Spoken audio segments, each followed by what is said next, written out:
please. Oh, yes, oh, yes, oh, yes. This Honorable County Commission meeting is now open to adjournment. The Honorable Mayor Richard Venable presiding. Please remain standing. Thank you. Thank you. Appreciate your being here tonight. I want to welcome you. We've got a full house. Hopefully have chairs for everyone. I guess we'll start off our meeting tonight with invocation from Mr. Crawford. Bow with me for prayer, please. Almighty God, how grateful we are for the abundant life that you have provided for us. May we never take for granted the privilege that we have together as we're gathered here this evening. We're so thankful that we live in America where we're free to come together and govern. Father, we just lift you up tonight for all that you've done for our country and for our community and for Sullivan County. Help us as we go forth and make decisions that it be the ones that would be pleasing to you and benefit our citizenship. All of this we pray in Christ's name. Amen. Amen. Thank you, Commissioner Crawford. And if you will join me in remembrance of our fallen Commissioner, Hauser. And if we just join me in a moment of silence, I'll announce some arrangements here in a few minutes, but this funeral will be later this evening. So if you bow with me and just for a moment of silence.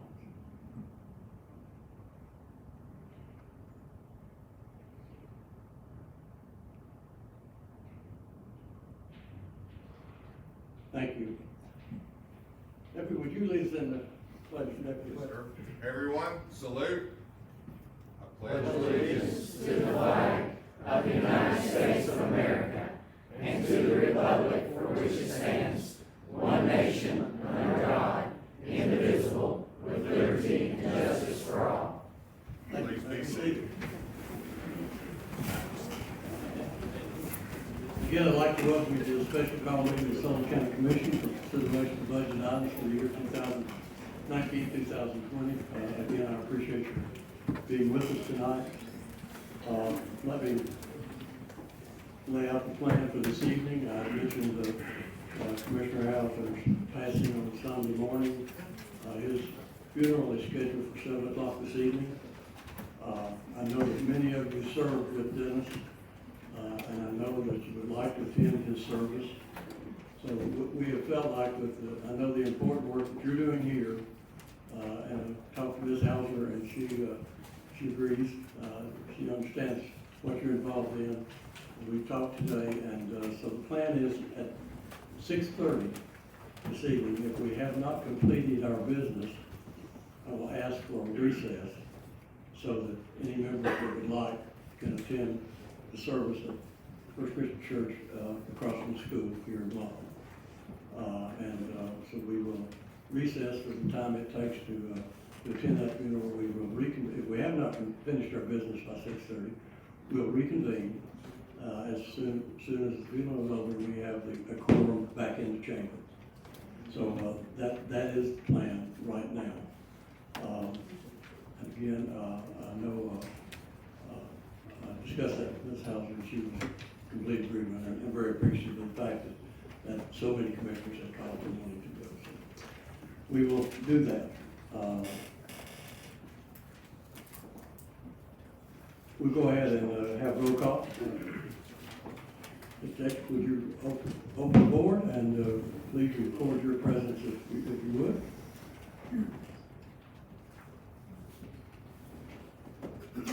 Everyone checked in that is here. Commissioner Brown, Commissioner Wood, not here. They'll join us later. Madam Clerk, would you take the roll? 21 present, 3 absent. I would note at this time that under statutes under which we operate and our local rules that we have a absence of a member in the commission. Commissioner Pat Shaw resigned his commission seat effective June 30th. So that changes our eligible voting number to 23. Changes the majority to 12. Changes the 2/3 to 15 point something, so it would still be 16. take 16 votes to pass any special, motion. Next up, we have the approval of minutes from June 25th, 2019 call meeting of the commission. I have one correction to make. Delete line at the bottom of page item number 1. The note, and that is, that's a correction that's been made to the minutes that are online and have been mailed to you. We have a motion to approve them with that correction. Commissioner Crawford, second. Commissioner Gardner. Any further corrections, additions, deletions? Seeing none, all those in favor signify by saying aye. Aye. All those opposed, no. The minutes are adopted as presented with the noted correction. Madam Clerk, did I read that properly? That's correct. Thank you. Next up, we have public comment. Ms. Carlson.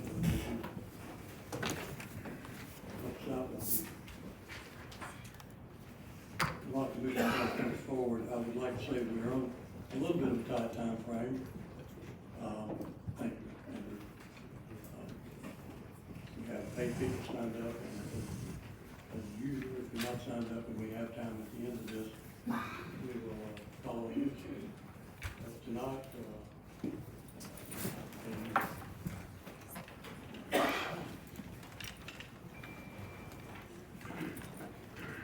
I didn't take a vote on the minutes.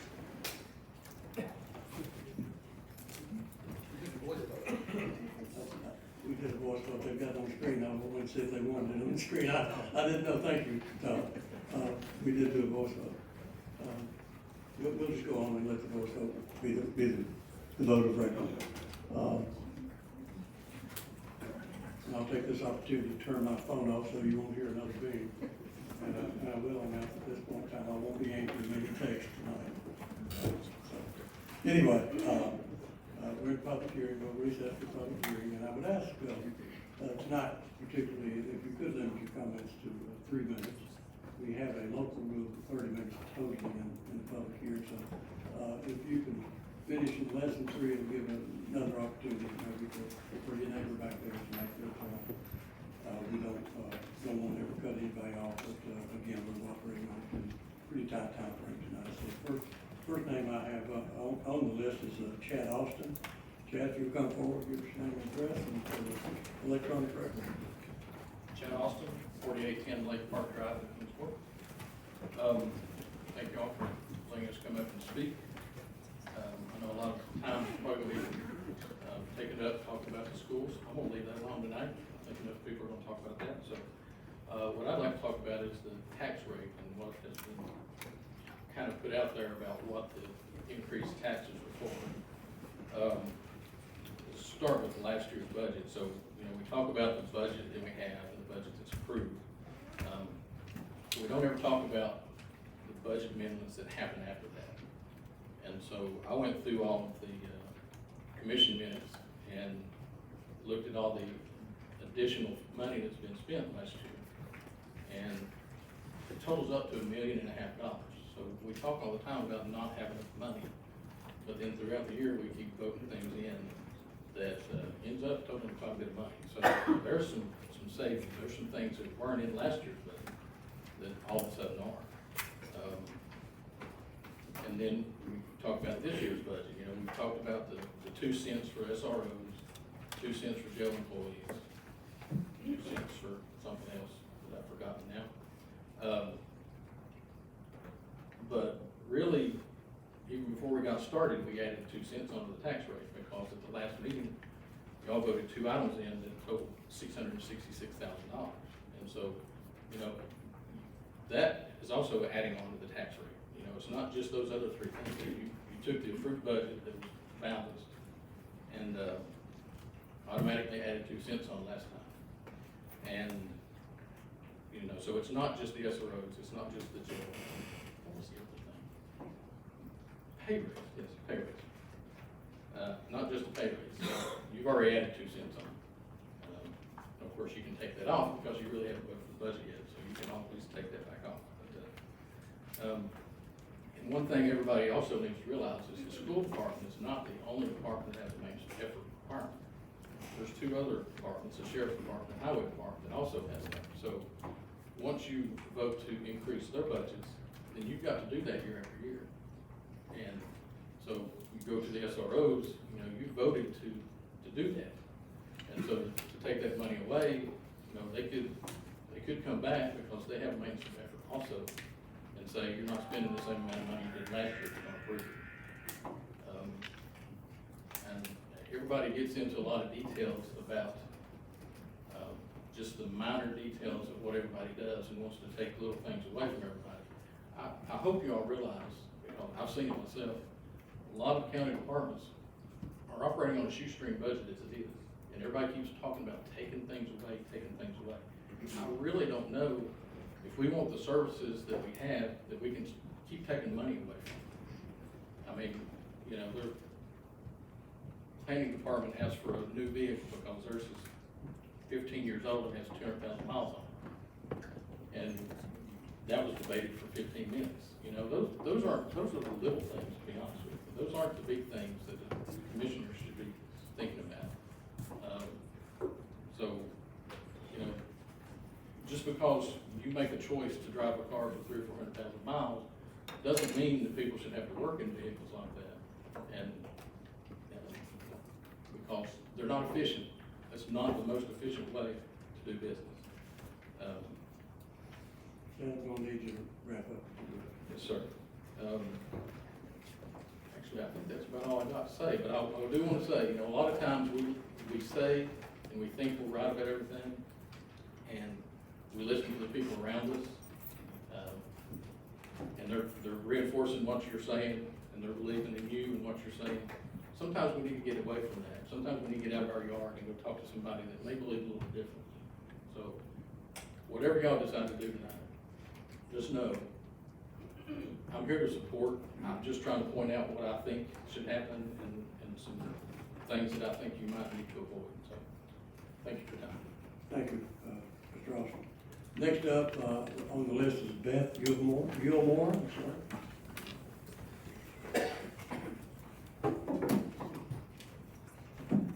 Good evening. I'm here as a Sullivan County teacher.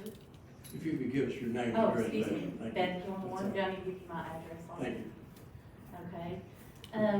I'm here to talk to you guys about the $2.5 million planned cut from our school board budget. I've really worried a lot about this. I worry about our system. I worry about the cuts we've already made and the cuts that will come to our system from this $2.5 million. I'm guessing everyone here probably has a favorite teacher that you can think of, and I hope that you'll keep that person maybe in your mind tonight. Think about what an impact they've made on your life. You may even have more than one. But just hold that image and think about our children and our students as you plan and you talk about and you decide what you're going to do about our school budget. As you can, you think about slashing this budget by $2.5 million, my appeal is that you don't diminish our ability to equip and empower our students by making such a cut. I ask that you refrain sometimes from making inaccurate statements, pulling out numbers that don't exist, and in a lot of ways it diminishes in the criticism we feel it as teachers. You've been given a phenomenal responsibility where you sit, and the students of Sullivan County are depending on you to do the right thing. A recent statement was made that 18 to 20 vice principals were hired in Sullivan County, and that we were top-heavy in administration. And that's not true at all. When you look at Sullivan County compared to other systems, we're not top-heavy because we haven't hired 18 to 20 vice principals. The fact is, every single high school has lost an assistant principal. I've had my administrative endorsement for over a year. I've been watching our county website the year before I decided to get into my program in LMU, the year I was in my program, and my year since. And guess how many administrative positions have been posted? nada, zero. I would have jumped all over it if there had been. So if you just look at the Tennessee Department of Education website, you'll see that Bristol has one administrator for every 133 students. Kingsport has one administrator for every 200 students. And Sullivan County has one administrator for every 222 students. So it can't be top heavy when we're comparing ourselves to those other systems. And really just a quick phone call would have validated that information that many principals have been hired. And again, there are a few stats that are quite a bit higher in those districts. Per pupil expenditures that Bristol and Kingsport pay on their students. And certainly I don't even want to mention the pay that the teachers make in Kingsport and Sullivan County, or Bristol compared to Sullivan County. I want to make sure you can make your points, but we're over our 3 minutes. So Oh, if you I'm can, sorry. Okay. Begin to wrap up. Okay, well, I will say one thing. I know we were compared to them in our growth and achievement. We were shown as a 1, and Kingsport and Bristol was a 5. And what wasn't mentioned was that Middle Perry, Sullivan South, they were reward schools. Sullivan East, Emmett, Middle Perry South were level 5 schools. Our CTE program that we do, we have so many national competitors, so many national winners. And, besides being a teacher, we help our families. We do things, we spend money out of our own pocket. We are counselors and we're cheerleaders. We look for potential neglect and abuse. And I just want to challenge you, if you haven't been in a classroom recently, you need to come and visit, and you need to spend some quality time in our rooms. See what we do all over the county. And before you vote on this budget, in closing, I want you to think once more about that favorite teacher, and I want you to think about the living, breathing students that we serve every day. And I want you to remember the students will either benefit or suffer as a result of your vote tonight. Thank you. Thank you.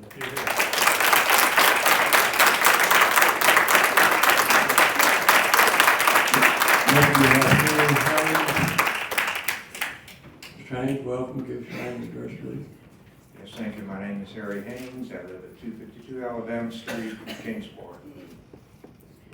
So once again, I'm asking the county commissioners to not keep increasing property taxes faster than incomes are rising in Sullivan County. Also, it is not fair to compare what other counties are doing when they have increased taxes. Some of them are growing, have higher median incomes, and others, out of desperation, as industries have departed. Each situation is different and uniquely its own. People were elected here for a change, and that change needs to happen. Take ownership of this budget and treat it like it was your own. If your income is not increasing but your expenses are, you know what you have to do. Please send this budget back to the Budget Committee with a mandate to at least cut the tax increases in half. Failure to do so will enrage folks and make it much harder in the future to pay for a new jail. Yes, it is hard to raise taxes, but it's even more difficult to make the choices to break the cycle of business as usual. One experience to share from real life would be, why does each school district in the county require their own maintenance department? When I worked at Hewlett-Packard, a campus of 14,000 people, if the air conditioning went out, we called Johnson Controls to come fix it. Even multi-billion-dollar corporations no longer have a dedicated in-house maintenance staff. Does anyone even know what the cost is to the county for a parking lot of idle school maintenance vehicles? What's the difference between an air conditioner in one school district versus another? Is there something we could do between the 3 school districts to partner and reduce fixed cost and maintenance overhead? I'm only bringing this up to provoke some thought about ways we can be more efficient in our spending. Are we investing in practices to give maximum benefit of every tax dollar? Or are we just doing it the way it has always been done? That is the hard part. Thank you very much for your consideration and time. Thank you, Mr. Haynes. Next on the list, Rodney Paget. As you come forward, Rodney, thank you for the emails, and they are read. Thank you for reading them. My name's Rodney Paget. I live in 25 Galton Shoals Road, Lawton, Tennessee. I've got 3 minutes, so I guess I'll go right at it. I did send several emails today, some with opinions, some with copies of resolutions, things like that, some with emails that were between Mayor and Craig and the mayor's office. First issue I'd like to address is the resolution that's being considered to rescind the funding for the hookup between the high school and east, the sewer line up there. I'm not sure that has any bearing on the sewer line construction, as the 1.025 is, to hook up east to the trunk line is kind of already there and ready to go. This new money was, never asked for by the DOE. It was, not part of their 2020 budget. It was funding by a special request, a one-time only fund, by some commissioners who had an idea that we should increase the line size without necessarily going to the engineers and discussing it with them in public anyways. Recently it was even said in one article that that we might use that money to cover some of these raises for county employees, but then that's a repeatable expense. That's not something you can do with the one-time money. So looking back at the amendment to the February resolution, Amendment 3 struck the 6-inch and 8-inch verbiage from that resolution. There was after the May 16th vote that passed the current resolution that we've been working with, there was a May 30th email to the mayor's office from Mayor and Craig saying, we just want to make sure that we're all in agreement to stick with the original design capacity of the pump stations and not upsize for additional growth in the area. That seems like that's pretty clear. There was a discussion there between Mayor and Craig and the county in that regard. So why all of a sudden is there this issue? I sent an email before that May 16th meeting begging somebody to ask, what's the size? What size are you okay? Ask the questions. But it got shot through pretty quick, and I'm frustrated with it. I'll agree, especially now with all the people that's come up over it. As far as the $2.5 million situation from last week, I got up here at the last regular session meeting and I said, if anything, I'd actually like to see us fund the schools better, more. So there, I said it. You blame it on me. The resolution that came up the other day was asking for $7.8 million to come off. There was comments made that we could take that $7.8 million from the $12 million over maintenance of effort, pay for the bond, and they still have $4 million in maintenance effort. Okay, that's great, but why would we have the county pay for a bond that half of it or more went to the cities? So some things just don't add up there to me. It got reduced to $2.5 million. If that brings maintenance of effort below what the school feels is appropriate, then if they knowingly submit a budget that is below maintenance of effort, that's, from my understanding, illegal. So that would get challenged. And you wind up in court over it, which maybe that's the best thing, because then if you lose, you guys can say the state made us do it, and we can just move on from there. If you win, then some school teachers are going to lose jobs or benefits or pay, or schools are going to close or something. So I'm not sure how that's a win, but I guess we'll work it out. Need to wrap it up. I understand. I appreciate it. I think that's pretty much got my event. I'm sorry to come up here and do that to you all the time, but I appreciate you. I appreciate you listening to me. Thank you. Thank you. Appreciate your comment.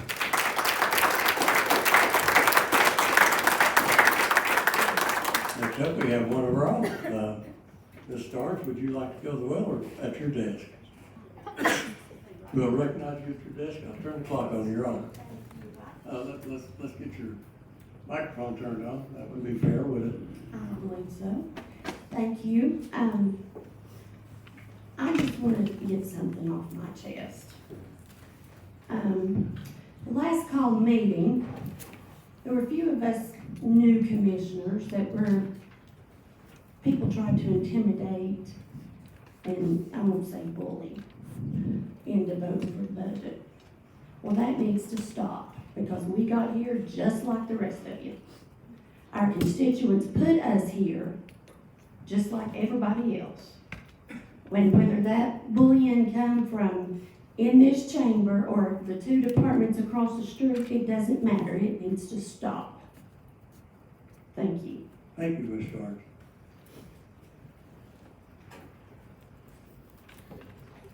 Next, sign up Nikki Hauser.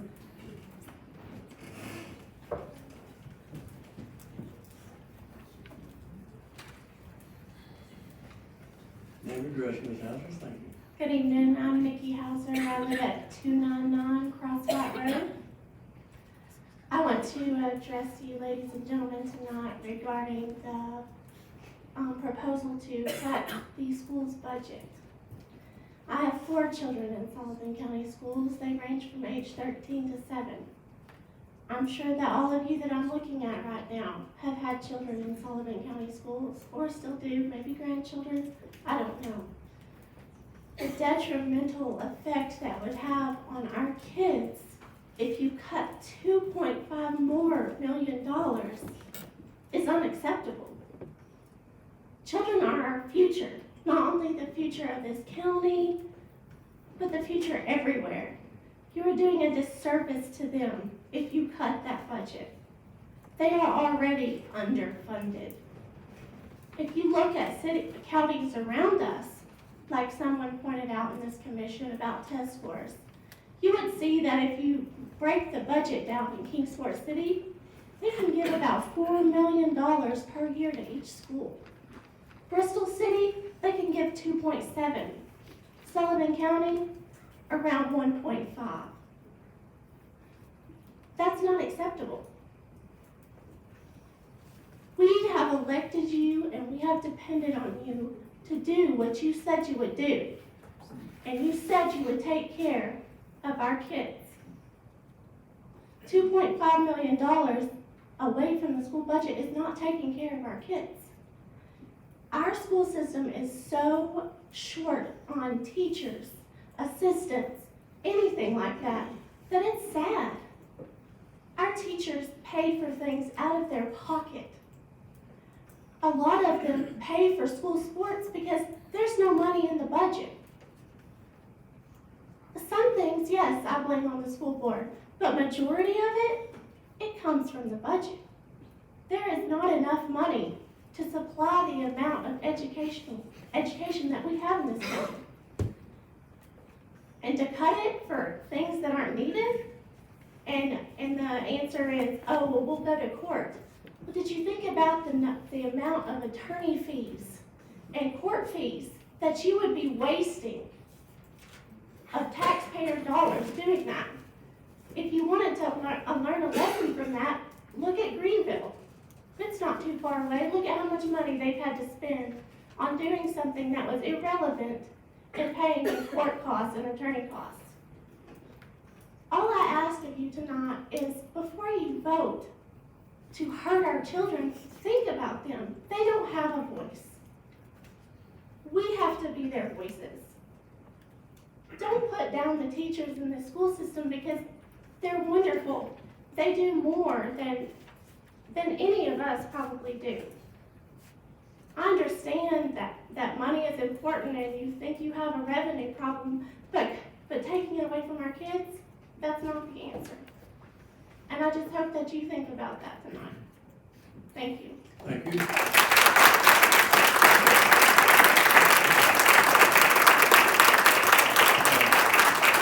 Next up, we have Mike Hinkle. Welcome, Mr. Hinkle. Give us name and address, please. Thank you. My name's Mike Hinkle, live at 301 Carroll Hill Drive. These county taxes are gonna raise the land taxes. I don't agree with that. I've got another solution that will help and everybody will participate in it. It'll be fair to everybody, is do a wheel tax. You need a wheel tax. You got young kids, you got young people that don't pay no land taxes, runs our roads.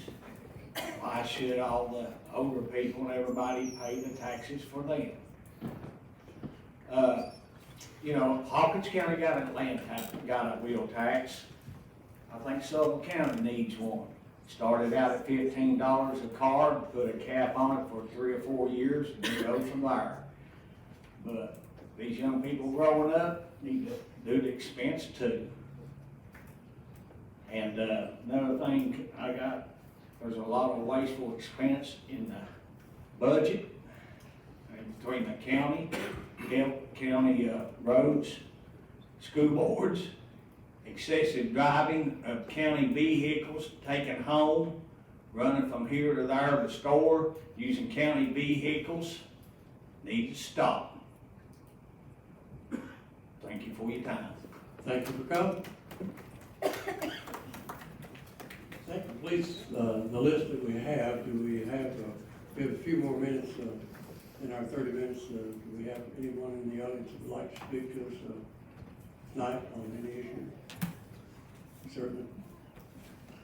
Yes, sir. Name and address for the record, please. Mason Mosier, 305 Beck Drive, Piney Flats. Thank you guys for the opportunity to speak tonight.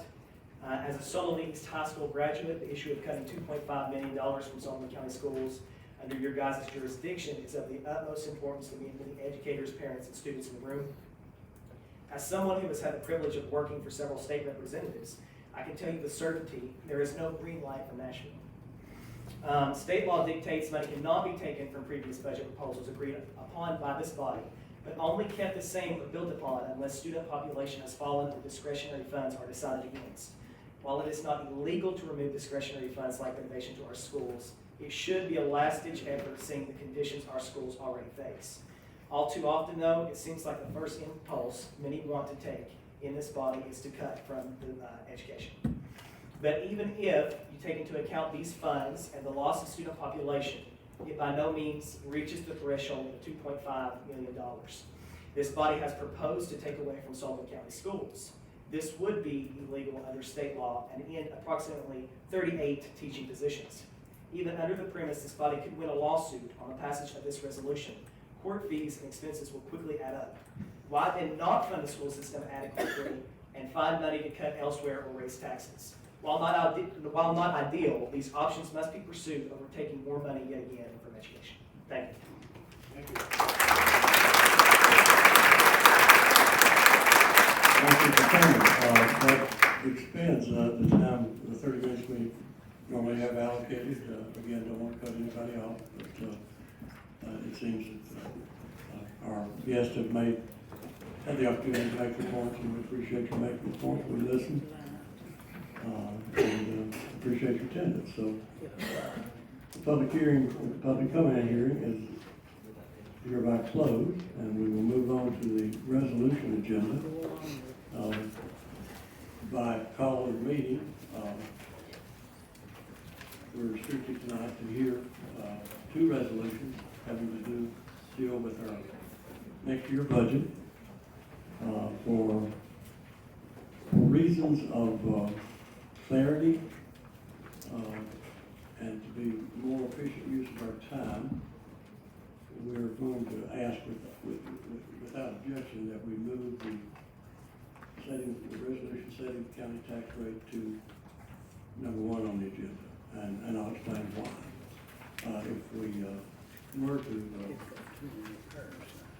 take item number 1, which is the appropriations part of the agenda, and if it were to pass with whatever amendments it might get, and we go to item number 2, and we set a tax rate lower than would fund the agenda, the appropriations bill, as you passed it, we could not get back to that resolution legally. That resolution is passed in the record. So the most efficient way to do that is to set the tax rate and then amend the appropriations resolution in setting that tax rate.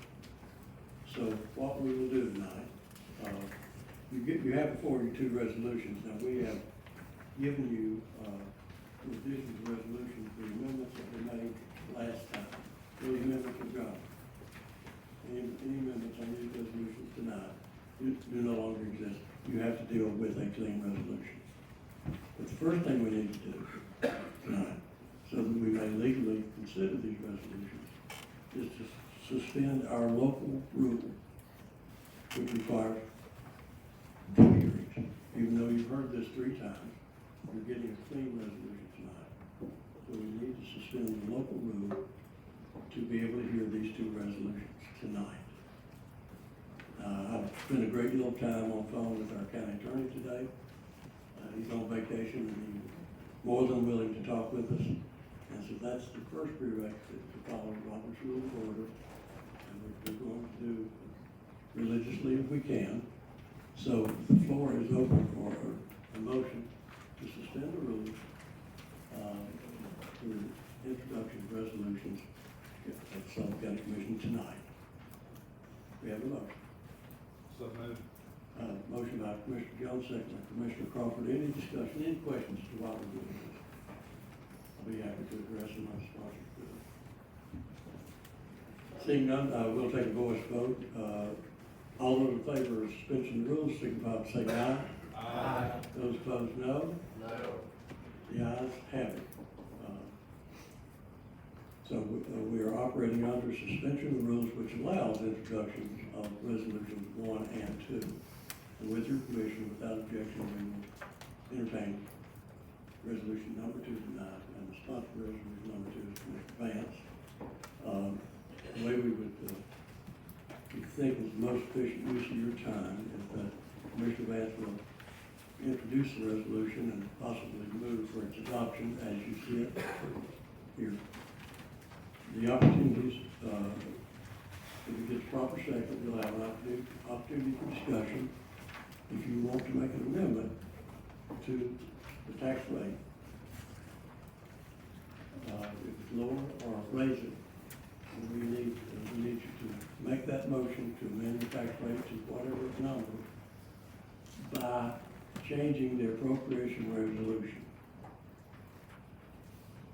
Does that make sense to you, that if we lower the tax rate that is set in this resolution funds the budget that you have before you, not that has been spread before you.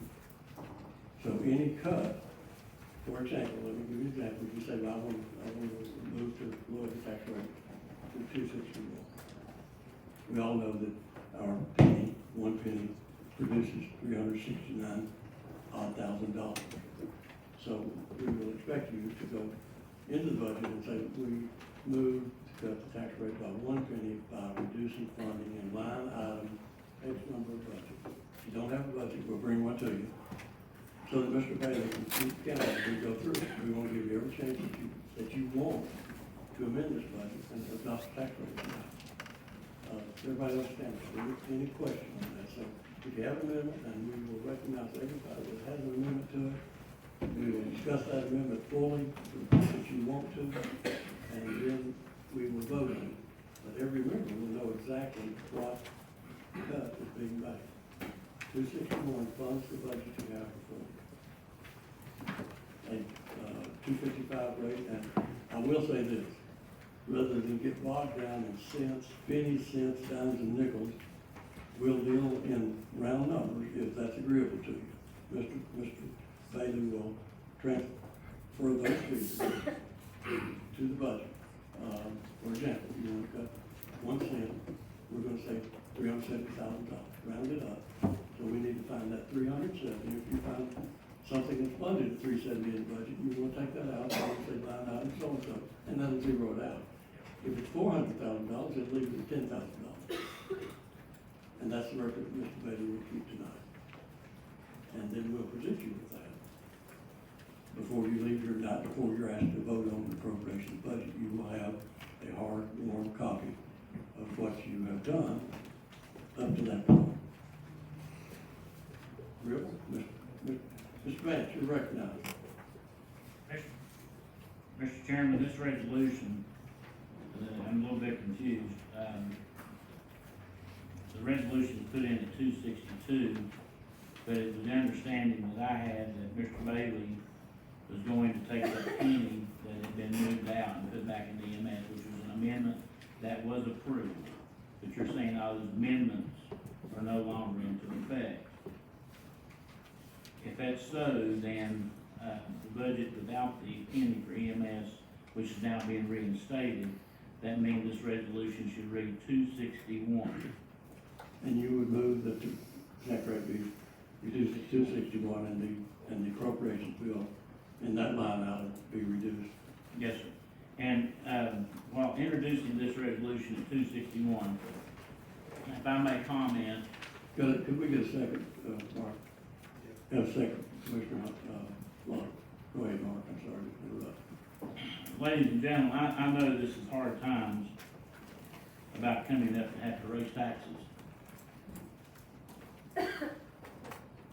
But I was always told that if I took an action 7 months ago, that when it come time for my actions, I had to be accountable for my actions, for what I took. I pulled the voting record on the two resolutions that we, as a commission, has passed. And one of them I'm committed to, and that's the SROs. There's 24 commissioners voted for the SRO, and we understood when we did that back in, whenever we done that, back in October, November, when we done that, is that we were going to have to raise taxes 2 cents. When the resolution was passed for the jailers, and it was sent to the budget committee made the decision to bring this back to the chambers. But there's a difference between the SROs and the jailers. The SOR officers have already been hired. They're in the schools. And I feel that we have that commitment to keep that program going forward. We can either fund that at the 2 pennies it's going to cost, or we can cut that program completely out. I know many of you all would like to fund that within the existing budget, existing tax rate, but I've talked to Mr. Bailey several times, that can't be funded without at least a minimum of 2 cent tax increase. So I want you all to think when you come to the tax rate of what the overall impact is going to have. If we pass this budget at 255, which last meeting I let each person have an opportunity to bring that all the way down to 255, and we didn't vote for 255. To fund the SRO, we've got to have a minimum of 257. Unless somebody in this chamber has got enough cuts that they're wanting to propose across the board to cover the 2 cents. So when you vote on this tax, if you don't vote for this tax rate, I hope you'll submit some cuts. But I did vote for the SROs. There's 8 elementary schools in our county school system that got 8 SROs. As a representative, and I do represent a city district, I got no benefit by me sitting here to vote to raise taxes 2 cents for the county school system when the city schools didn't got anything for it. There's 15 commissioners in here that voted for it that have schools that got an SRO in. The city commissioners, we got nothing. But when I sit here and make a decision and vote, I don't vote based on what's good for the city or what's good for the county. I look at what's good for the base all across the board.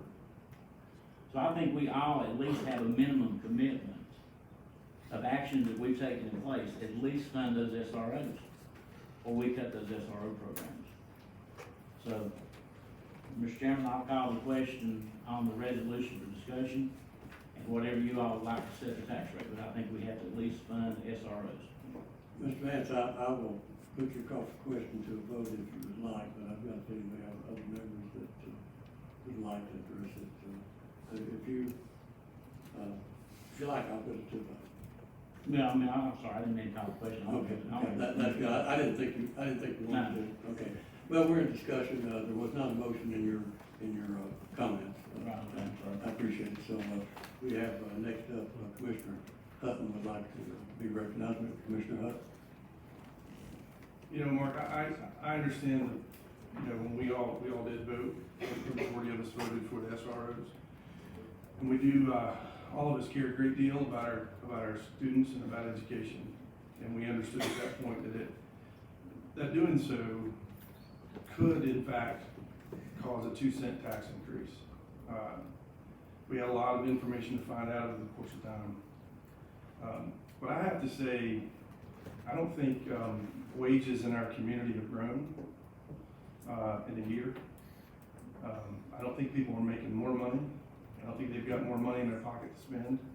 And what little extra money they might have probably shouldn't wind its way up in taxes, a tax increase. As much as I'd like to say that we need SROs and we need, you know, all the things that we would like to have, we also have to look really hard at ourselves to understand sometimes the things that we want we can't have because we don't have the money. And I don't want to put this burden on people in this community to raise a tax rate, especially when we're looking down the road at a potential for even a larger tax rate in another year. I think, I mean, I have no intention of voting for any sort of tax rate increase. I haven't seen a lot of due diligence when it comes to the way that we can maybe make some cuts across the board. Still, like a lot of folks in this room, I'm still learning the process. I learned a whole lot in this process. I realize that there are things that a lot of people need. I think people need a 2% increase in terms of their pay rate. But what good would it do if we gave them 2% increase and then turn around and raise their taxes by 7 cents? That doesn't make any sense to me. And so, while I understand that we might have to say we got to make some cuts somewhere, then let's make those cuts. I have no intention of voting for a tax increase and putting that burden on people in this community. We talk about economic development, we talk about regionalism. I don't see a lot of new industry here. I don't see a lot of new things coming in to put more money in terms of hourly wages. I know people are working multiple jobs to make ends meet. That's a national problem, by the way. The way, the taxes have increased, the wage have increased, the cost of living is going up. People aren't making any more money than they did 20 years ago. And I can't, in good conscience, vote to raise taxes at all, especially my first year in office, when I can't see the ways that it's going to benefit across the board. I just can't. I can't do that in good conscience. And if I can respond Thank you, to Mr. Hutton. Can I respond to his comments? Mr. Hutton, I don't disagree with what you said. Well, Dr. Hutton, had a colonel and I got a doctor, okay? The thing about this, maybe we should have thought about all that stuff before we voted to hire the SROs. Those comments should have been made and should have been under consideration. But it doesn't go away from the fact that we voted to do it and we have to fund it. We don't have to fund it. Okay, if we don't fund it, the SRO program becomes an account, is that correct? Well, Dr. Hutton wants to be recognized. Doesn't have a button on. Commissioner Robin, you're recognized. Thank you, Chairman. We've all been faced with economic challenges, every one of us in here.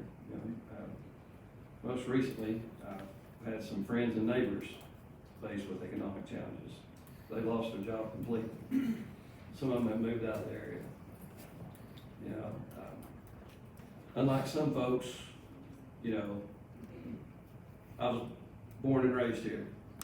I've lived here my whole life. My kids have a Sullivan County education, K through 12. Both of them are in college. We've made it through the good times and the bad times.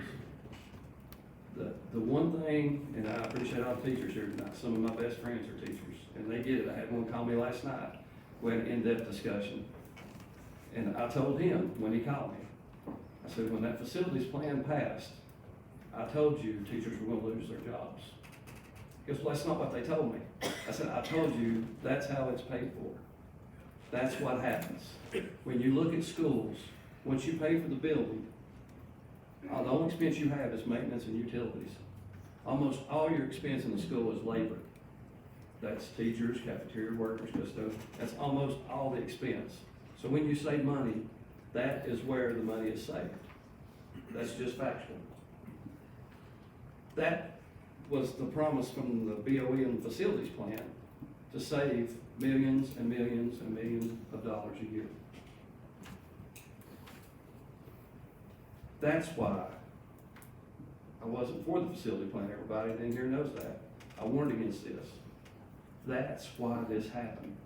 When I brought up the 2.5 million cut, I was bombarded by city folks, not county folks. Then I figured out why.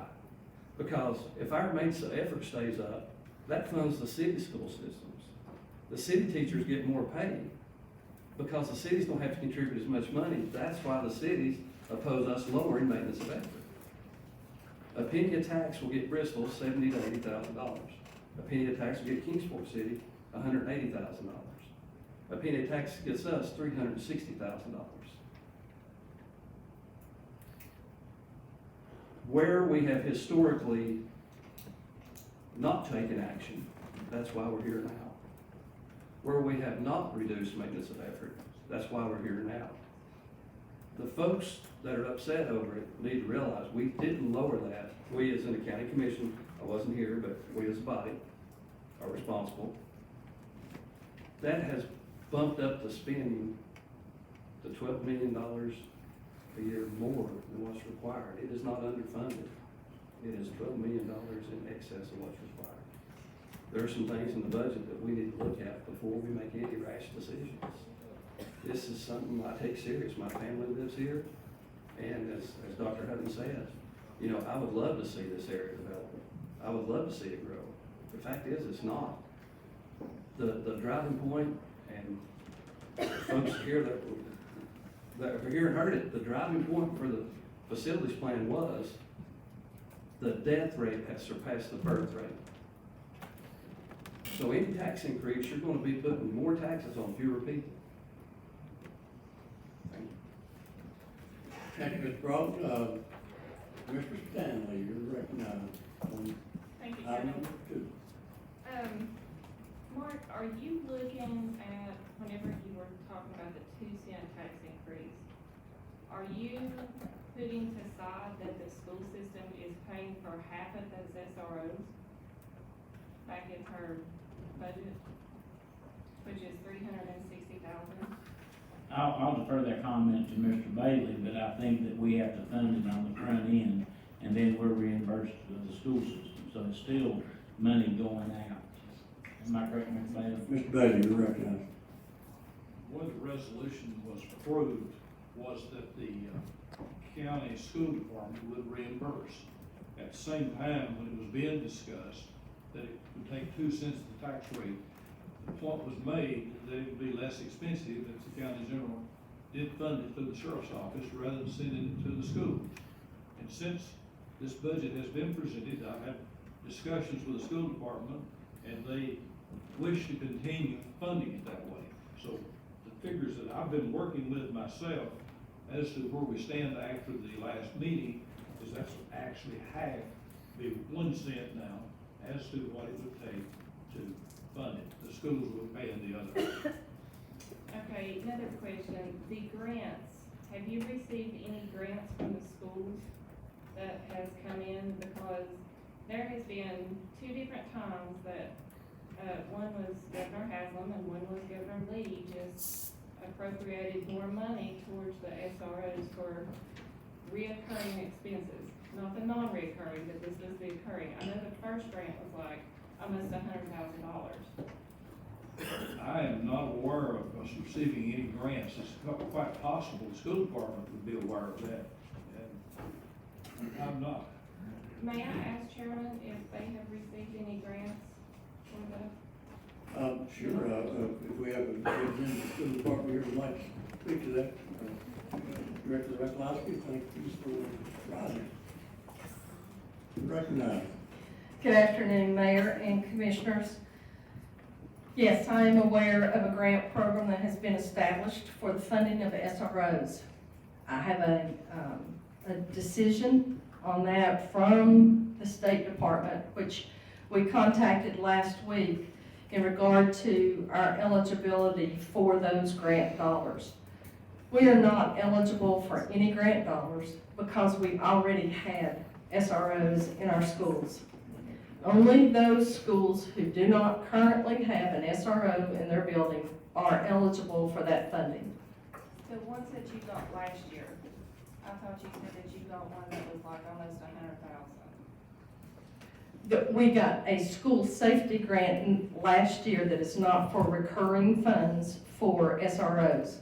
Those grant dollars were used to do film on windows. They were used to put up additional entryways at schools to have secondary entry. And that's how our grant dollars were spent, because those were one-time grant dollars. So was there not a grant applied for before we got the SROs in there? No, Why was that not applied for? that grant didn't come to us until this year. So there was nothing. The grant is due, the grant application actually opened up, I believe, June 29th. It is due in, I think maybe July 19th is the date it's due, but that was our first opportunity to apply for funding for SROs. So you did not receive any grant year before last or this past year for a reoccurring SRO grant for any reoccurring expenses on that? I'm looking back at my staff just to make sure, because I did not. Okay. Because some of the numbers that I got from the state said that we did receive some. So, that's the reason I was wondering if the school had to apply for it or if the sheriff's department did, and they told me that the school did. Ms. Nave, Ms. Deloach, did we receive anything for SROs? We received nothing from SROs. Okay. Okay, and thank you. Thank you. Thank you. And Mr. George, you're recognized. Thank you, Mayor. Mr. Bailey, if we did, we obviously have a lot of people here that are not going to raise taxes. So if we cut across the board every single program except for the maintenance of effort for the school and any funds tied to grants, what money would that be put back in our budget at a 3% rate if the decrease first? If you're meaning everything that can be cut, that maintenance of effort or statutory requirement, such as the sessions judge's salary, elected official's salary. Only the things that can be cut, so nothing to do with maintenance of effort, just across the board, every single thing, including our salary here, that can be cut 3%. What money would that put back in our budget? So, just a minute, please. Thank you. I think that might need a recess. He can figure that one out. No, I had done some work earlier that rumor passing around that there was a consideration for asking for 3% of everything except the sheriff and corrections. I'm saying within the budget that I oversee. And if you took this total budget in general, is approximately $60 million for the general fund. And we've got that service. There's not a lot to be done there. The highways is restricted. EMS is basically funding those ambulances on the road every day, and the paramedics. So really it comes down to the general fund. And if you look at $60 million and you take off the sheriff and corrections, which I was looking at that time, it would cut it back to $40 million you'd have to apply your 3% to. And that would be $1.2 million. And then after that, you've got to take your grants for the health department, which is roughly $8 million. There's several $million in the sheriff's office. And it narrows down to a much smaller amount than what you think 3% of $40 million would be at 1.2, because of all of the pre-approved items such as all leases, all contracts. The things that you feel without touching maintenance of effort, without touching, if I said the sheriff's department, maintenance of effort of school, or maintenance of the highway, you think if we cut 3%, it would be a reduction of about 1.2 million, correct? If you could do all that, but you can't quite do all that, that's what I'm So saying. what, if we said 3% of what we could do, would we be $1 million? I looked at 3%, cutting it down to 30 million, which would be another 20 million that we can't touch really. When you really look through everything where you've got commitments, you've got contracts, you've got leases, and things of that nature, you've got, say, statutory officials pay to be made. I'd say around $1 million, 900,000 would be the most you could ever expect out of it. And I can assure you that you get that would be the most you could dream to get done. Okay, so I'm gonna say that said that we would need a 3% reduction across the board for what you think we could say, that gives us $1 million, which would give us basically, with that $1 million, we could fund the 1 cent SRO, being that the schools pay the other, and then the request for the additional jailers, and fund those things and keep our tax rate the same. Would that be about correct? If you can get the 3% out of the 900,000 to $1 million out of it, and I can't guarantee it, but I'm saying that's the most I would hope to get out of it. Then I'd like to make a resolution that we leave the tax rate where it is, cut across the board. Everyone's programs, everyone that you love, everything that we did, cut everything that we possibly can, 3%. And that we fund the 1 cent for the SROs would be part of that, and the 2 cents that we're looking at for the increased jailers, and that would leave us, but those cuts would pay, because you said we had to take money to spend money. So the 3% across the board would cover funding the SRO program 1 cent, which is what we already did, and the resolution for the additional jailers, with the majority of everyone here felt like was necessary, and that we leave everything else that can't be touched in the budget the same. That's my resolution. I'm a bit confused now. Ask Mr. Bailey. I thought the last I heard Mr. Bailey was that if we cut everything, including judges, everything, Just what we can. $900,000, and you're talking about protecting $2 million. No, 1 million, that's one, because 1 million would be roughly, 1 million two would be roughly 3 cents, Right. give or take. And you're saying increase in spending by funding? No, funding. I'm saying that offsets. We voted on the SROs, and according to you, if we leave the school paying for half, that's a 1 cent increase. And that, well, let's take dollars, and That's 360,000. Correct, Mr. Bailey. And then the jailers was roughly 2 cents, which is, another 369, so that's $1 million. I don't have my calculator on. You're getting this, Larry. The 20. That's $1,170,000 for those 3 cents increase. For those three things. 3 cents would be $1 million, so 170,000, something like that. Yeah, 1,107,000, and to get that amount, if we cut 3% off the top of everything that is cuttable, you said, you don't touch maintenance of effort, you don't touch the salaries, you don't touch the grant money, you don't touch the things that we can't touch. That should equal about $1 million, so I'm 107,000 off. And we can probably find that somewhere in the budget, in my opinion. So that's what if people here are not gonna raise taxes, we have to cut, I think, 3% off everything. And then what we look at is when every one of these comes back, and if they need more money, then we have to look at where it's gonna come from. Mr. Bailey, let me ask, you're finding 20 additional correction officers with this? If they can do that with the money we have. And two medical. Whatever the proposal that we voted on as a commission. That's what's in the felt was budget tonight? necessary. Is that what's in the budget tonight, Larry? 20 corrections officers and 2 medical? Correction officers. Okay. That was what was, when Mark presented what the budget company we came to, and that was 6 cents. Okay, but then with Angie saying the school's gonna still pay for half, that knocked off 1 cent. Well, I understand that. I'm just trying to figure out what we're funding with, and I understand that, 900,000 is not a valid either.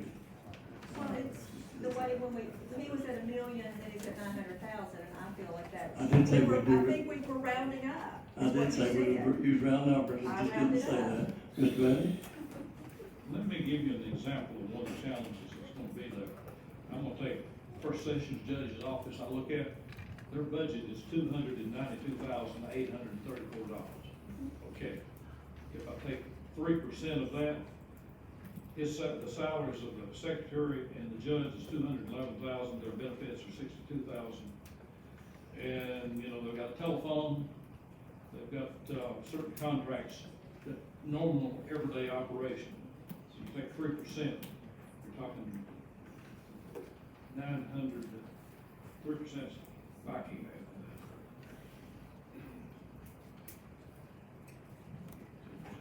But you're basically cutting into the actual operations.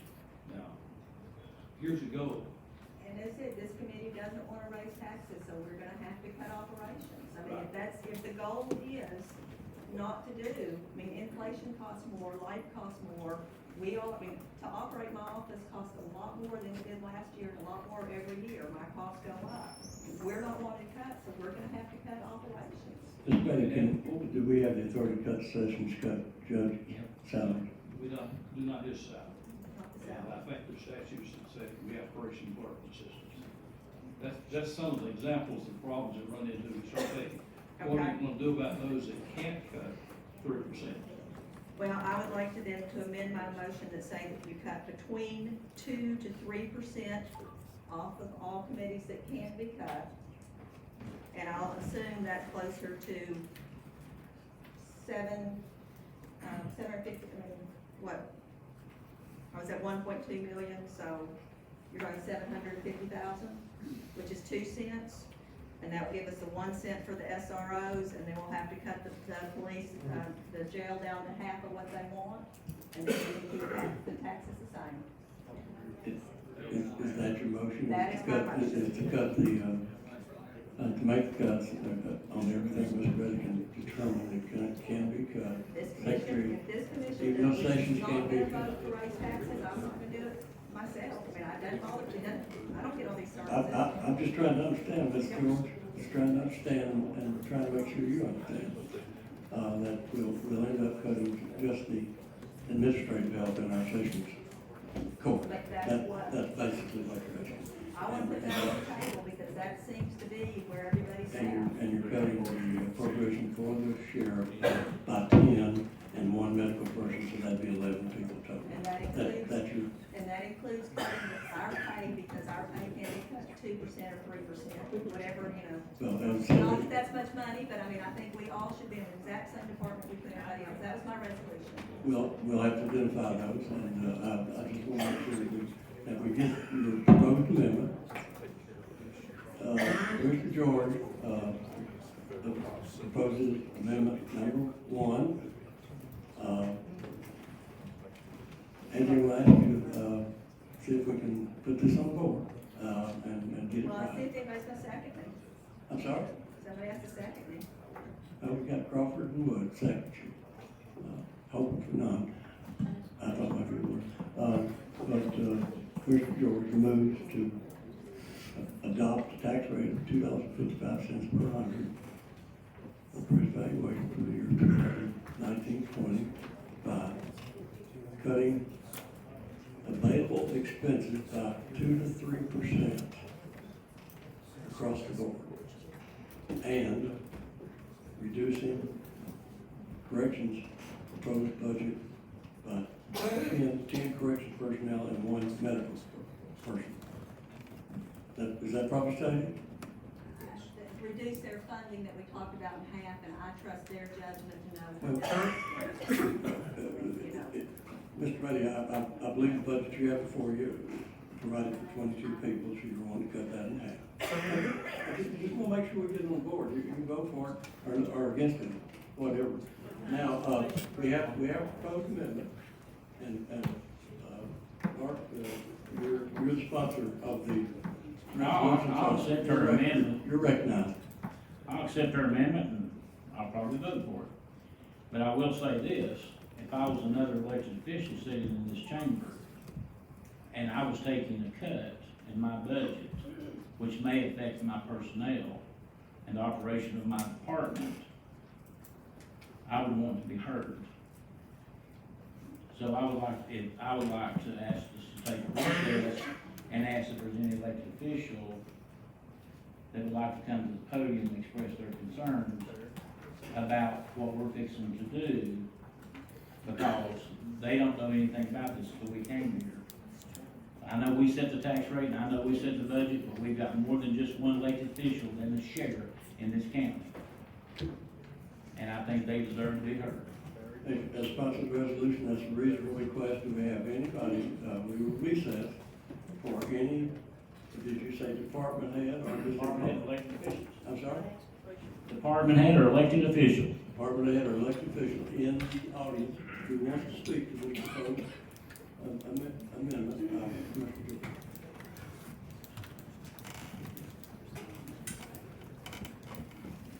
Please identify yourself. Bobby Russell, Secretary Clerk. I don't have 3% yet. If you do 3%, then I'll have to cut services to the people of the county. I mean, that's the only choice. If you cut us, we gotta cut services. And that comes back on everybody sitting here. So, that's simply stated. Anybody have questions for our guest? I've got a list of people, but I'm going, since if you have a question, Hunter, I'm going to recognize Commissioner Locke out of order. When you say cut, how many employees would that be cut? I'm looking at roughly $54,000.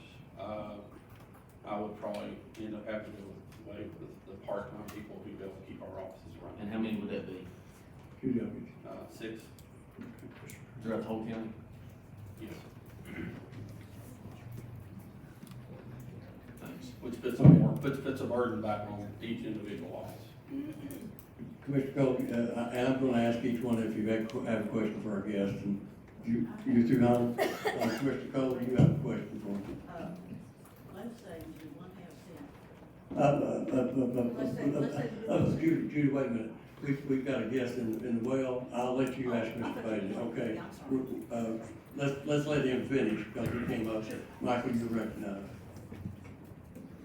So Bobby, this would take you, instead of having a budget maybe late 90s, early 2000 that you're working with now, would this take you back to a 1978 kind of budget? Won't take us back that far, but it's gonna take us back, because if you remember years ago, there was a cut done, and those funds have never been actually put back into place. So this is just an additional cut, which will bring us down even further. Yeah. Thank you. Thank you, Mr. Cole. Now, does anybody, before we excuse, does anybody have any questions for him? We'll get. Thank you. Have any closing comments? No, sir. I just wish that you would consider other options than cutting every department just to make funding for the sheriff's department. Thank you. Thank you. And I'm going to go ahead, and we're still on Mark's request. Any other elected official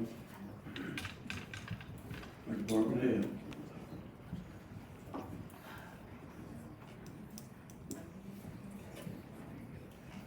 Chief, you'll identify yourself for a minute. Chief Deputy Tracy Cottrell, Sullivan County Sheriff's Office. Thank you guys for listening to me.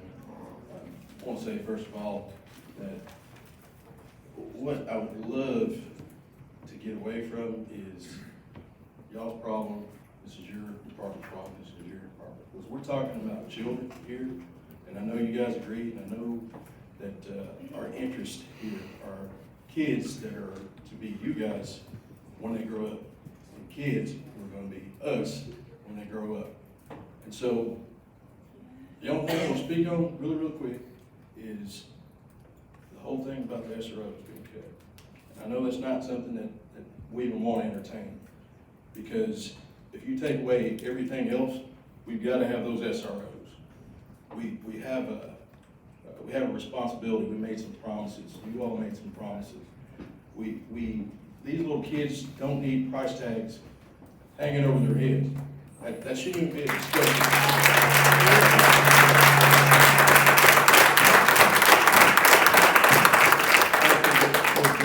We're using time. Go ahead. I got you. I'm sorry. We're up here and we all have the exact same goals in mind, and that's to protect the interests of the citizens. And I have the deepest respect for you guys and all the weight that you're carrying. And we're carrying the same weight that you guys are carrying. And when someone steps up here and they're wearing a badge, you know, or they're dragging a fire hose, or they got a pair of shears up here, or their teacher, it's all this community's, this county's problem. We got a responsibility to face our entire county's problems together. Okay, so whatever you can do, anything you can do to help school board out, sheriff's office out, because our kids, everybody in here's got kids, I'm assuming. And we don't wanna think about our kids not having the type of protection or the type of education that they deserve as they grow up. Because they're listening, their parents are listening, their parents are watching us, and they're watching our interactions and what we say to each other. What do you think they're thinking when they get up in the morning and they're eating breakfast about the discussion we had tonight about these taxes, these appropriations, this money, these grants? Because we're talking about lives. We're talking about our future. Thanks for listening to me. Thank you.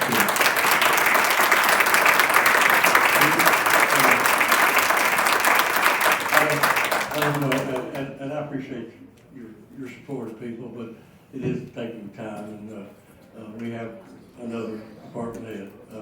If you'll come forward, Jason, and identify yourself for our record. Jason Miller, Administrator of Elections in Sullivan County.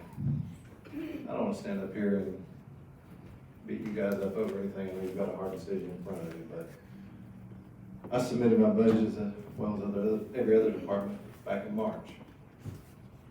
So it's, speaking on behalf, I think, of every department head, it's kind of unfair to put us on the spot like this when we've already started our fiscal year, 2019, 2020. But again, I understand you've got some hard decisions. We run one of the leanest county election commissions in the state. We're in the top 5 of 95 counties. Our cost per voter is below $5. When you look at one of the neighboring counties of our size, their cost per voter is over $17 per voter. More than half. That's been documented publicly. It's not a figure that I'm making up. The only way we can absorb the cut that you're speaking of is, our biggest expense is labor in the form of our election officials that work election day and early voting. And the only possible way we can cut is to cut the hours of early voting. And that's what we would have to do, is reduce the hours of available early voting for the citizens of this county. We are exceeding state mandate in that one category. I will also say that there is some limits on, it's not maintenance of effort, but when the administrator is certified, which I am, there's a supplement that is received from the state of Tennessee for the cost of having an election commission, and an administrator that's certified in Sullivan County does receive that supplement. And the statute dictates that there's very strong limits, strict limits on the type of cuts that can be offered. And the reason for that is because the state of Tennessee doesn't want the conduct of elections. Our mission statement is to conduct accurate, fair, and honest elections in a manner that exceeds expectations. We don't want to lose that. And if we start cutting back on the people that hold our elections, then that may be in jeopardy. So again, I realize y'all have got a hard decision to make, but I think every department head in here will say that there's no way that a cut like that will not impact services to the citizens of this county in some way. That's all I have. Any questions for Mr. Bowie? Dwight will recognize you for questions for Mr. Bowie. Cutting voting precincts, is that an option, or where we stand on if we wanted to cut voting precincts with all the early voting and opportunity to vote more frequent in different places, some of the smaller precincts, is that an option? We can't cut any of the voting precincts we have in this county. We are already pretty much at our limit when it comes to what the law mandates for election day voting locations.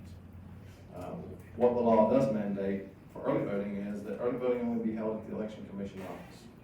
So when we offer early voting at the National Guard Armory in Bristol and at the Civic Auditorium in Kingsport, that is a convenience now for the voters primarily. But having said that, you've got to understand that 55 to 60% of our voters take advantage of early voting.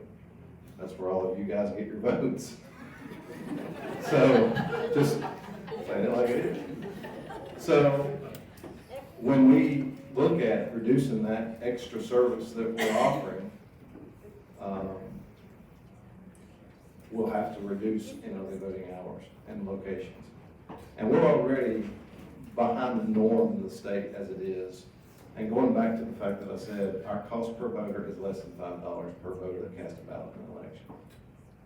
And you compare that to other, everybody's talking about comparisons. You compare that to a neighboring county, and they're above 17. So that's the only option I got. Thank you, Dwight. Anybody else have questions for Mr. Brewer? That's on the list. Jason, thank you. Now, we have another elected official that would like to speak to that, to the amendment.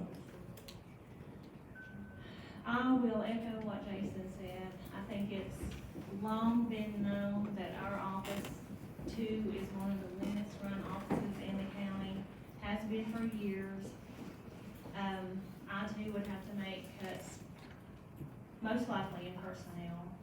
And I just signed a contract yesterday with the state to be able to offer handgun renewal permits, handgun permit renewals. I signed that contract yesterday, and I based that decision on the employees that I have and the funding that I have at this point in time.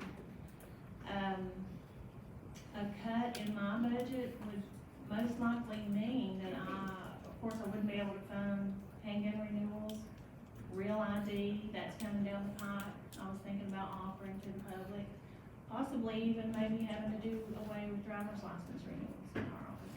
And our customers love the ability to be able to come to our office, not have to stand in line or be there half the day. I wasn't prepared to speak tonight, so I didn't bring any type of numbers, but just throwing those ideas out to you, I would definitely have to cut out the extra, services we offer. Any other, thank you, Teresa, any other elected officials or department heads that want to speak to this?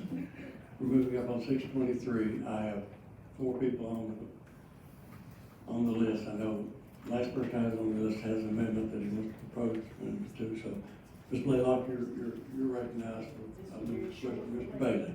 This is the question for Larry, and that is, let's say we don't cut all these people, they're over departments. Let's say we don't have a tax rate. Larry, I'd like to have you answer this question. Can you absorb, and maybe this has been asked and I'm slow finding out, but if we do just do for the jailers, one center, or just, can you absorb the jailers that we were gonna do and the SROs? Can you absorb that in the budget as it is now? And just pay for those people? In other words, One for the SROs, all of them, and then just half of the, officers that are gonna be in the jail. Yes. Yes. Could you absorb that without us doing anything, taxes or cutting their services? that could be absorbed, I'd say. It could be absorbed. But then there's other things that's put in here, such as the fire departments.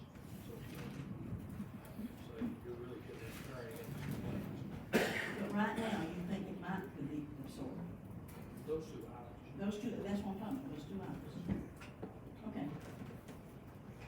Thank That you, answer? Commissioner Blaylock. Commissioner Morrell, you're recognized. Thank you, Mr. Chairman. I know we're close to time here. I guess I had a question for Colette, and it probably runs in with Larry. The intent on this 3% cut that we're talking about, would that would exclude cutting the 100 and 200 accounts, which is the employees and part-time? It wouldn't, Larry? Okay, so it affects all the way across the board. I thought maybe we was just talking about the 300 and 400 and 700 accounts, but that includes all the way across the board, Larry? If you got into that kind of cut, you're gonna have to get into that, because different departments have different balance of what's in personnel and benefits and other things. Most departments have very little capital, if any.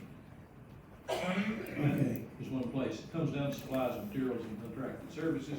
Contracted services comes down to things like your telephone, Right. And, things of that nature. It varies from department to department. Supplies and materials, yes, you can cut that for a while, but, you know, you can't expect it to be a continued cut, because, you know, you use up your, whatever you've got bought up, and then you start running out somewhere into the next year. But, it would, if you're trying to go across the board, you ain't gotta cut it all, you'd have to include the 100 and 200 accounts. And keep in mind, the 200 accounts benefits, and benefits are basically built in or set to this body with what benefits they're offering. In other words, health insurance, dental insurance, then you've got FICA, which you must pay, and retirement, which we're under contract to pay. Those are pretty good size figures. If you look at FICA, 7.85, and retirement is approximately 12.5, I can't remember the exact percentage, of all the wages we pay. May I clarify? Okay. Yeah, I wanna back up, cause I wanna, if, Larry, you're saying that we do not need to raise taxes at all, we can stay at the 255 and fund half the jailers and the SROs. Is that what you answered Judy a minute ago, that we do not need to raise taxes to do those two things? I'm not saying you don't need to, I'm saying, she asked if it could be done. If it could be done, he said yes. That's not saying it's gonna leave you in jeopardy for next year, but, because that's considerable expense will be here from now on. And Does that mean you're taking it out of our fund balance, or that, I mean, so we're just reducing our fund balance? Is that what you're saying, or you're taking out of? it will be shared out of some, whatever miscellaneous gains we've got in revenue and fund balance. Mr. Locke, you moved out of rotation, you still want to be recognized. Thank you, Chairman. I moved you out some way, and I don't know how. Thank you, Chairman. Going back and forth here on this, jail employees, Sheriff Cassidy requested 20, and that's what he's trying to stick on the department head with that sheriff's office. I think you've heard from the public comment, we're on a shoestring budget, and we don't have much money to pull from, but, we need to stay on 20, versus 10. He said if it was gonna be 10, that, might as well just take it all out. So, That motion. So- We don't need that money. I mean, we can accept that. you're gonna accept what? If you amend my thing back to the 20, Nah, because we don't need them, if we've got it in our budget. he wants 20 or he wants 0, so. Another guy told me, he said, he will take whatever you can get, he'd be happy. I was a sponsor of this resolution. Mr. Locke, And Commissioner, let me finish. Laylock, I have a I'm sorry, motion. I'm out. Let me finish. I'm a sponsor of this resolution, and I've been in keeping in contact with the sheriff, and he did say you can take 0, we're gonna have it. I'm talking about the sheriff, listen, all right, 0 or 20, I propose an amendment on 20 jailers. We have amendment, a proposal of amendment number 1, we have a second. We have a second, you've heard the request, the amendment number. Can I second if it's my amendment or not? Yes, you can. I'll second it. So, the amendment number 1 is.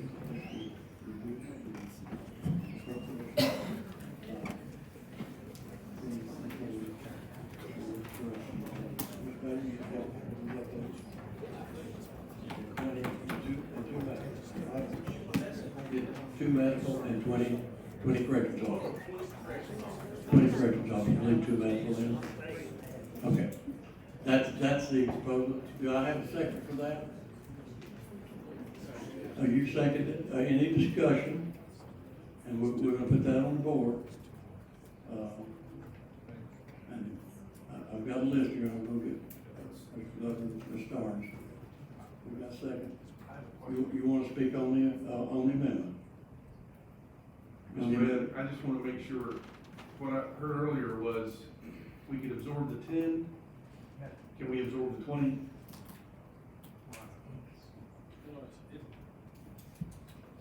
To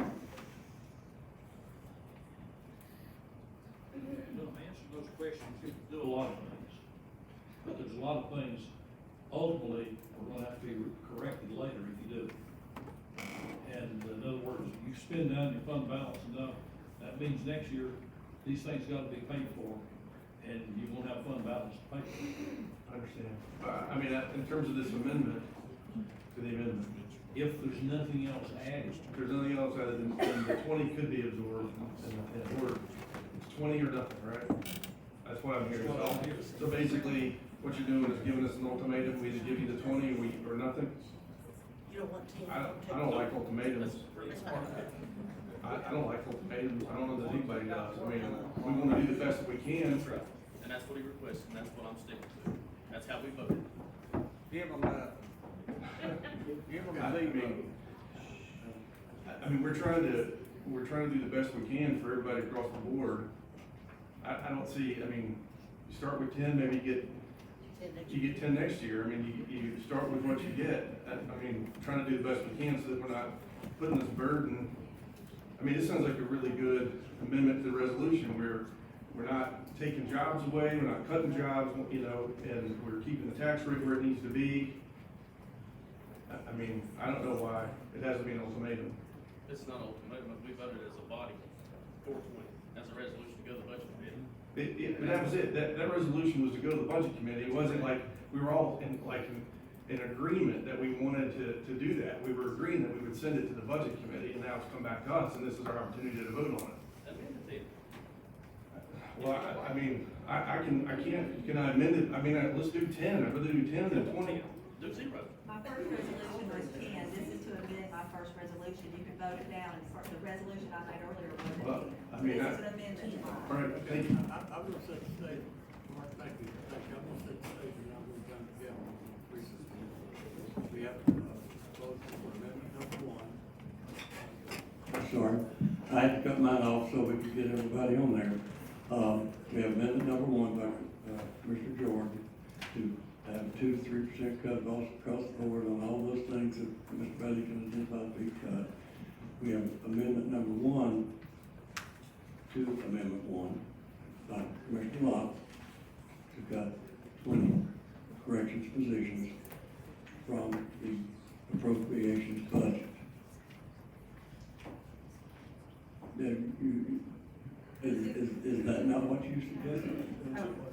My amendment, the resolution I made was to cut between 2 and 3% to all. Across the board. Across the board, except for maintenance of effort, to reduce and Larry did the reduction on mine that I accepted, to only have the 10 officers. I don't think we have any disagreement. Yeah. Now, I may have a disagreement with Hunter, but I understood Hunter, and you told me, pardon me, I'm just gonna have to cut somebody else. You said that you were in communication and that the sheriff had asked you to amend that to take 20 corrections employees out. Did I misunderstand that? He did not want 10, he wanted 20 or 0. 20 or 0? She accepted my amendment to go ahead and put 20 back in on how we voted last time. Okay, That's 20 corrections. You've got to say 20 or 0. You can't say 20 or 0. You got to say either 20. You're 20. We'll put that back in. That's what I said. Your amendment is to. Okay, I understand. Do we? And did the second understand that? Commissioner Gardner, you second. Okay, we're set. You everybody understand where we are? Well, you're going to have an hour to figure it out. We're in recess.